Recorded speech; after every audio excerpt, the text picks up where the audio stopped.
Hi, I'm Thomas Senna, co-host of the SNL Hall of Fame podcast. And I'm Jeremy Dove, co-host of the Bigger Than the Game podcast. Jeremy and I have joined forces to create a new podcast called Pop Culture 5 to ask the question, what are the 5 essential things about any given pop culture topic? It could be 5 essential movies by an actor of our choice. Or 5 essential songs by a musician of our choice. We're not making a list of our personal favorites, it's the essentials. And we better do a good job of justifying our essentials because one of us will have veto power each episode. And I'm ready to tell Thomas why he's wrong. All right, Jeremy, all right. Well, actually, why don't we give everyone an out-of-context peek at what we've been up to? So Pharrell was right next to me, and we looked at each other, and we were kind of like bobbing our heads. He wasn't wearing his hat. Nobody really knew he was kind of incognito. But I had to do a double take. I'm like, that's Pharrell. And then he looked at me. You just slipped that in there, this big name drop here. I was next to my man Pharrell. Like, whoa. I never heard this, everyone. So join us to celebrate and discuss the essentials of pop culture. Listen and subscribe to Pop Culture 5 wherever you get your podcast.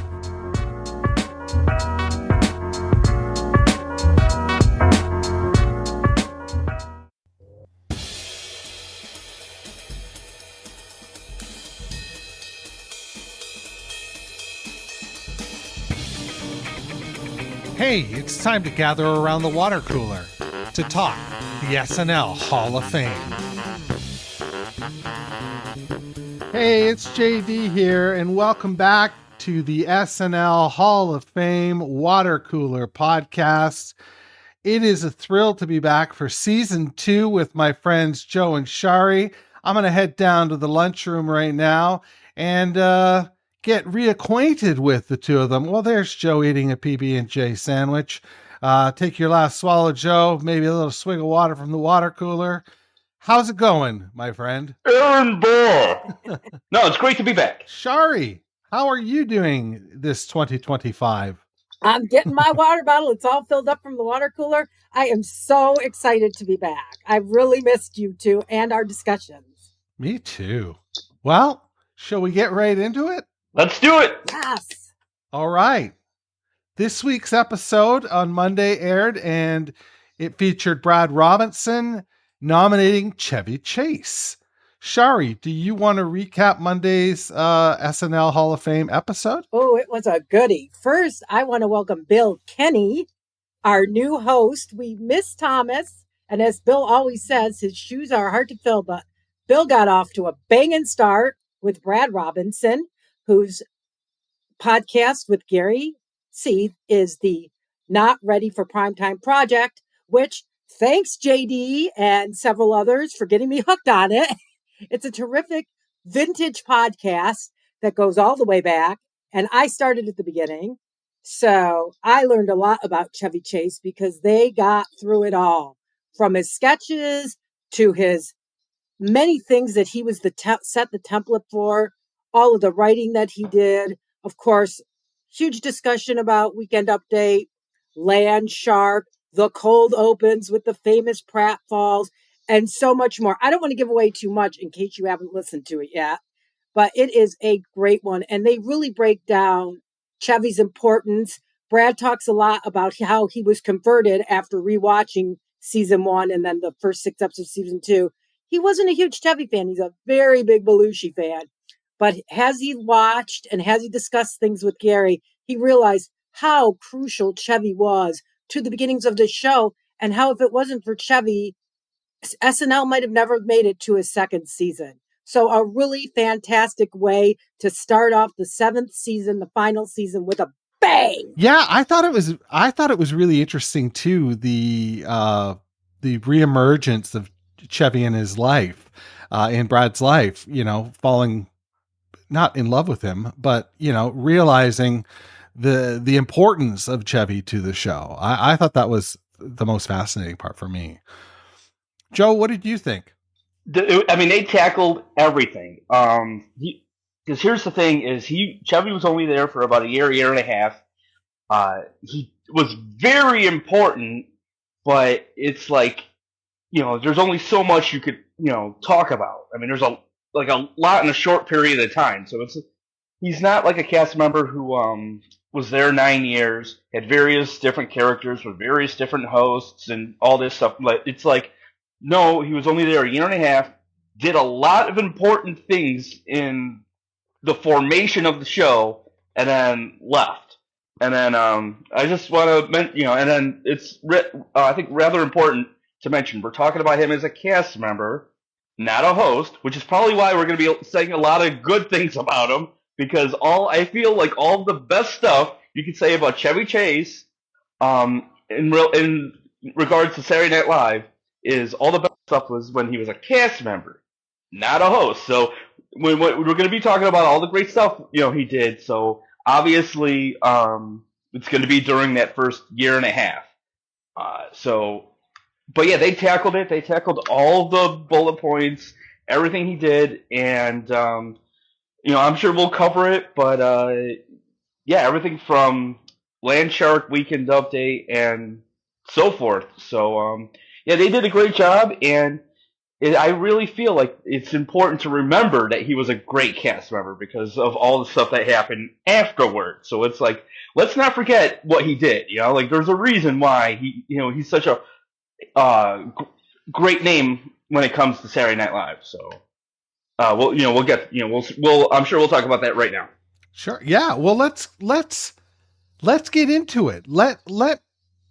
Looking at the list of first year SNL not ready for primetime players that are in the Hall of Fame, are there any that have a path that's similar? I mean, he's got such a unique story because he's only got the year and 6 episodes. So it's like, I don't know where you begin to parse this. Shari, where do you begin and end with this? That is an excellent question. I was taking my notes and thinking about that because there isn't anybody who quite compares to him. The closest you can get is the original cast members that are already in, but they've had at least 4 years, most of them 5, as compared to his 1.5. So I guess the closest you can get is Bill Murray because he was only on 4. But I mean, even he has 2.5, 3 more years. So it's kind of hard. Sort of hard to find anybody whose trajectory was exactly like his. Yeah. Like maybe, I mean, gosh, yeah, there's nobody else that's got, I'm thinking Christopher Guest, Martin Short, Billy Crystal, but they don't quite meet the guidelines because they only have the 1 season. But that's a great caliber as well. I guess, the fact that he ended up just being the star of the show for that year, that's something that's very unique as well. Joe, what do you think? I picked 2 because it's almost like the Venn diagram between these 2 people is Chevy Chase. And that the 2 people I picked were Lorne and Jim Downey. And the reason I picked those 2 is Lorne helped create the show, similar to how Chevy did. And Jim Downey was like one of the first writers and, writer performers. Because I know like the cast members also did write, but Jim Downey was more of a writer performer. So it's kind of like in that Venn diagram of like who, like helped create the show, was a writer performer, and so it's like Chevy falls right in there. So where like spot. Chevy could have been just this writer, and just wrote, or he could have just been like another cast member, like Dan Aykroyd or Gildan Radner, where he just, did his, cast duties. But instead, he did both. He helped create the show, form it. The stuff with the cold. Kind of the cold open fall, which I'm not sure if the cold open would have stayed if it wasn't for Chevy. I don't know. That's for another day. But also Weekend Update, which still to this day is kind of like a reincarnation or of what Chevy did in that first year. Good so, point. Even though people did it in their style, when you watch that first year of Weekend Update and you watch something from this year with Colin and Che, it's still like that same form of having the picture of the president, whoever it may be, or whoever you're talking about, and doing the setup, punchline. That was Chevy. I think you hit a lot of Great points there, Joe. And what I want to do right now is slide on over to the closing argument. I will play that for you now. So, final case for Chevy Chase, Brad. What do you want to say to the listeners and the people who are voting for the SNL Hall of Fame? I'm going to say open up your minds and don't try to sit there and pick out characters and impressions and make a count of numbers, because you're not going to do it. He was only on the show for less than a season and a half. It's intangibles. It's what he meant to the show. You know, he was the breakout star of season 1. His rise was faster than anybody in the history of the show. We can't say enough his importance. Like if Chevy Chase was not on SNL, there may not be an SNL after season 1. He was instrumental in huge things, political and impressions. You know, he did the Gerald Ford impression. He helped set the tone for political satire and what they could do with politics on the show. Along those lines, Weekend Update. He set the standard of Weekend Update. He created the template of what a Weekend Update anchor does. And last, you know, this one might be a stretch, but characters, you know, Landshark, he had one of the first recurring characters in the history of the show. It's one of the most iconic ones. So, those three things, Update, politics, Landshark, I think you combine those with just the overall importance of what he meant to the show and how vital he was. And I ignore all the stuff after the fact, and it's a slam dunk. Shari, what do you think of Brad's final take? I think Brad is one of the most eloquent voices in SNL podcasting. You're in there too, JD. But I mean, Brad just was so succinct, and he's so knowledgeable about the beginnings of the show. And I love that he opened his own mind, because he's not a Chevy fan. And he really opened his own mind to how much Chevy did for the show and how he really kept the show going. I mean, I do agree that he probably is the reason that show made it to season 2. People were in love with Chevy. They just fell in love with him. I was never a huge fan. I was kind of where Brad is. But after the listening I've been doing and the watching of the old apps, I've been doing a lot of that. He was a magnetic, as Joe said, a magnetic, and Brad and Bill. He was just a magnetic presence that sort of pulled everyone into his orbit. And I mean, he kept doing that all through the 80s, right? With his career after the show. So I know that after the show doesn't matter, but he had a huge impact on pop culture for at least 25, 30 years. And even I know he was controversial on Community, but he was there. And to keep going, it just says a lot. So I've kind of become a convert. I think he was really intrinsic to the show's beginnings. And I think he was almost as important as Lorne or Michael O'Donoghue or any of the early founders of the show. So that's my 2 cents. Totally agree with Brad and couldn't have said it better. All right. Well, thanks for that. Let's talk about the movie Saturday night. I had tickets to go to the premiere, and I totally had a panic attack and could not go. So I waited. Then I went to rent it, and it was $24 to rent because it was still in the theater. And then I rented it finally, and it was $6 or $5, whatever it was. I don't know. And then 2 days after I rented it and watched it, it came on Netflix. So I really enjoyed it. It felt brief, felt too brief. If I were doing it again, based on the cast that he put together and the time that they put into getting that cast and crew together, I would have liked it to have been like a 6-episode series, doing the same thing. It could do the same thing, but it didn't need to be, on the nose with the 90-minute thing. That's just my take. It was a little too chaotic. Joe, what did you think?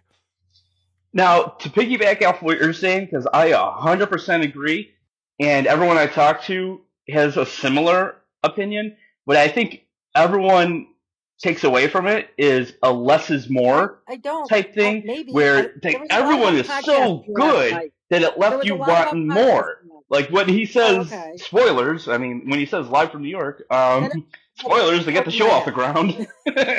But you're like, you go kind of like have whiplash, where you're like, yeah, let's do this. It's over, like and you see the cast pictures, like the roll call, and you're like, I want to see them redo the recreations and stuff like that. Or you still want to see like maybe it continues on like the first 5 years with Chevy not getting along and leaving, and John and Bill, and Chevy and Bill getting in that fight. And you want to see the other stuff, but you have to realize the whole premise of the movie is putting together that first episode, and and then Jason Reitman said it takes place in the last 90 minutes. So you kind of like know that going in, like, oh, okay, that sounds interesting. The last 90 minutes before the first episode, and you see it play off, air quotes, in real time. Kind of for the most part, they fudge it, but whatever, it's a movie. But it still feels like it is in real time. And you see them going around from office to office, from the office to the set, and stuff like this, and you feel like you're really there. And then, once the show gets started and you hear Live from New York, the way that you get excited for any episode when you hear Live from New York, you're like, yeah, let's do this. But in this case, it's backwards, where the thing that gets you pumped up and jacked for Saturday Night Live is the ending. It's literally the last line in the movie. So I feel like everyone, gets on board. Like, these, actors are great. The guy that played Chevy is great, which goes great with our episode. And I'm disappointed there was 0 Oscar noms. I mean, but anyway, that's another podcast. But the point is, you get all jacked. You're like, these recreations are good. The actors are good, and you're like, I'm in this moment. Everything's going, and then Live from New York, it's Saturday night, and it's over. So it's like this thing where you get jacked. It's only 90 minutes. It's a less is more, and then that's why I think people want more, is because it was that good in a small amount of time. I couldn't agree with you more. It was, yeah. All right, let's go. Just a bit too frenetic for me. That's all. That's my only complaint.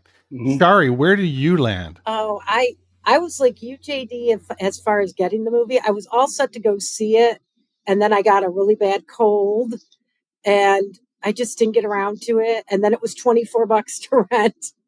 And then I rented it, and I think it was on Netflix maybe a week or two later. But yeah, we watched it New Year's. It was our New Year's Eve movie, because we always watch a movie and eat appetizers. So we watched it and ate our appetizers. And I feel like that's kind of a perfect word for the movie. It was sort of an appetizer.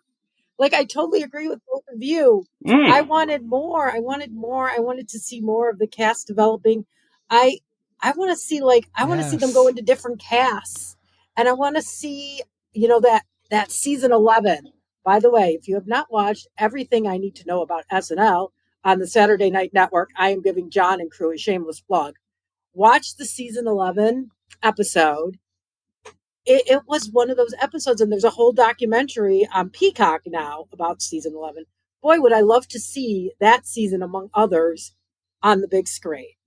But for what it was, that all being said, for what it was, I really thought it was fantastic. I think Garrett got more time in this movie than he did in all 5 seasons of SNL.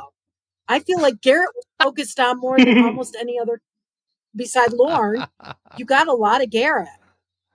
And you really did. Nothing of Lorraine. Nothing. Like very little Lorraine. Not a lot of Gilda. Not a ton of Dan. I think like the one you got the most like to know was Garrett. And Lamorne Morris, who plays him, was absolutely fantastic. And I mean, you can't get a bigger compliment than when the actor themselves says he nailed it. And Garrett has gone on record saying, this kid, it was like looking at a mirror. He's like, this kid got it just perfect. So I was really happy we got the Garrett. I feel like he gets short shrift, as we've already discussed on this podcast. So to see what he went through as an older man, as a non-white, one of the only, and like to see how he got along so well with everybody and got people to kind of let down their walls. Kind of people opened up to him. Yeah. And I believe that Garrett was really like that. From everything I've seen, he's like one of the nicest cast members of all time. Like, he'll talk to anybody. So I love that. So that part was probably my favorite part, is getting to that little window. But we didn't get enough time to get more windows. I wanted more windows. So yeah, I totally agree with you too. Yeah, I wanted everybody to have a story, because like Belushi had a story, and Chevy. oh my gosh. And no, who were we just talking about? Oh my goodness. Shari, who were you just saying? Garrett. Yeah, Garrett and John are the only two that have like an arc. Yeah. You know? Okay, and he's sort of like, is John going to sign the contract? I don't know. And then he signs the contract. That's the, beginning, middle, and end. Yes. Right? Yeah. So everyone else, you just kind of like saw the back of their baseball card type thing. You kind of saw their backstory. Like, there was that scene where Garrett and Jane are sitting up in the stands and they're talking about their history that led up to the show, and they're trying to figure out how they're going to fit in and stuff like that. But that's like the setup. You need the payoff, and you don't. Yeah, I agree. You don't really get that with every. Maybe it would have been too complicated and too, all over the place. But yeah, it would have been nice to have more payoffs with the cast members. Yeah. That's why I think like a 6-episode HBO, high-end series that covers, make it cover 20 years if you want, but it doesn't, it could be just that first day again, right? Or the lead up to the first day. I would like to see all that. Or maybe an important show in the season, it doesn't have to be the season premiere. It could be like, oh my God, Bill Murray's coming back, or, like that one in 1980 where it was Joe Pixable, Eddie Murphy, and it was the last one before the writer's strike. And, and it's Bill, something like that leading up to the Bill Murray show. Like maybe you do the whole week. It doesn't have to be the 90 minutes up. And you could, have Bill Murray, like giving them a legit they did a sketch about it, the cold open about it, where he was giving a pep talk to the cast members, but maybe like there was something that really did happen. And I agree with Shari. That's season 11. I mean, Everything You Need to Know and the Peacock documentary. And then the other one I want to throw in there. Peacock documentary so badly. I hate that we get screwed out of Peacock. And there's another one coming up that I guarantee you is going to be come and go, which is the music one, and it's going to come and go because of the music rights. But I think it's an absolute great idea for a documentary that is like the music. Yeah, do you want a documentary about the Saturday Night Live musical guest? I mean, that's an important part of the show. And preaching to the choir, son. I know you are. I knew it. I felt like I was driving past the store. I wasn't sure if I should go in, but you did. You did. Win me over with that last year with everything, and yeah. So yeah, I mean. Yeah, so I know I'm preaching to the choir. I admit it, and I'm the converted, whatever, preaching to the converted. I don't know what the idiom is, but either way. But another I think deserves like documentary or something, or maybe a biopic or whatever, is season 20. And they just did I was looking forward to this because they did a big gap, or Everything You Need to Know. Just did their Everything You Need to Know about season 20, and they did like 19, and I thought like, oh cool, next week is 20, and then there was like a month gap, and I was like, of all seasons, because like season 11's weird, but Peacock did the documentary about it. It's like I want someone to address this weird year where they had Mike Myers, Kevin Nealon, and Ellen Cleghorn, and Farley, Spade, and Sandler, and it was still weird. So I feel like that season is another one that deserves discussion. So. Who knows? Maybe we'll get someone to do a Sandler impression. Shimmer, shimmer, woo! What? Anyway, but yeah, season 20 was another one. If only we had been allowed into the production meetings early on. Yes. Mm-hmm. That would have been it. I feel like we should. I just want to say one more thing about the movie that a lot of podcasts have talked about. It's not exact. I mean, if you want exact history, they exaggerate a lot for drama. Like Joe said, it's a movie. So there's a lot of things. Like, I know Brad, I keep talking about other podcasts. I think that's a good thing. I like how supportive we all are. But on the Not Ready for Primetime podcast, they did an episode, or project now. They did an episode about the movie. And Brad did say that, this isn't for accuracy. This is for entertainment. And he's such a Belushi nut. Like, I don't think I've heard a bigger Belushi fan than Brad Robinson.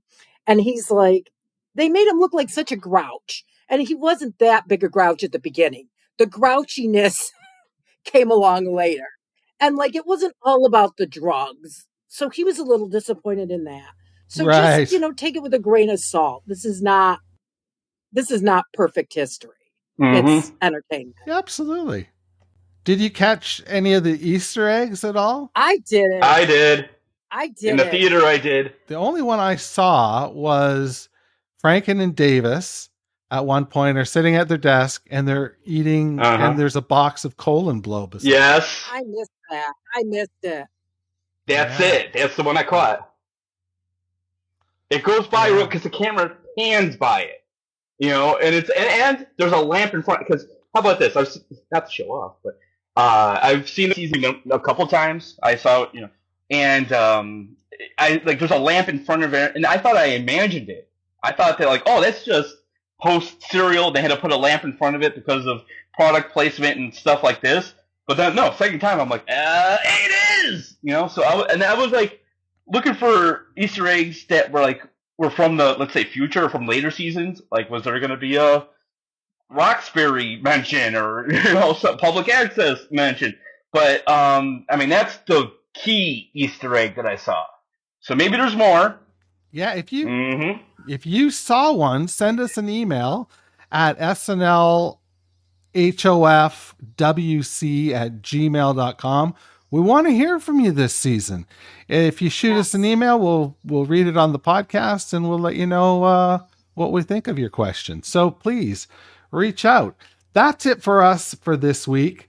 We will see you next week when we have SNL superfan and SNN correspondent Andrew Haynes joining us to nominate the one and only Kevin Nealon. Guys, I'm really excited about this one. So goodbye from the gang. And as always, stay thirsty. Thanks for listening to the SNL Hall of Fame Water Cooler. To connect with Joe and Shari, join our Facebook group at facebook.com/group/SNLHOF. To email the cast, write to snlhofwc@gmail.com. Please subscribe, share, rate, and review the show wherever you get your podcasts.